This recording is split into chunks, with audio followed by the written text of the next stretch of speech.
gara era di quelle impossibili. 12 panettoni artigianali freschi, assolutamente privi di conservanti ed emulsionanti e soprattutto senza E471, scelti in 3 selezioni regionali tra i migliori del Veneto, tra cui eleggere il re del Natale 2017. Non a caso si chiama Panetton, come una marathon con uvetta e canditi.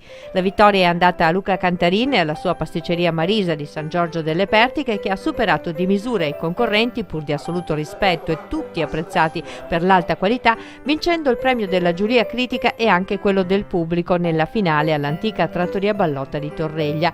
Serata di gara con l'unico difetto di essere stata davvero un successo e quindi super affollata, con grande soddisfazione dei 3 organizzatori della dolce di sfida, Daniele Gaudioso, Renato Malaman e Paolo Brinis.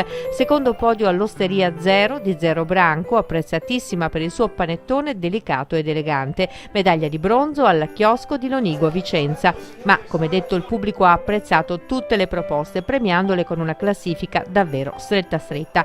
Largo è stato invece il cuore dei partecipanti, che a metà serata sono stati chiamati a partecipare ad un'asta di beneficenza per sostenere il progetto Amici di Adamitullo, a sostegno delle attività scolastiche ed educative per oltre 1000 bambini. Federico Menetto ha battuto con sicurezza Magnum di Amarone e altri vini di pregio, e alla fine la donazione all'associazione sarà di 5.000 euro.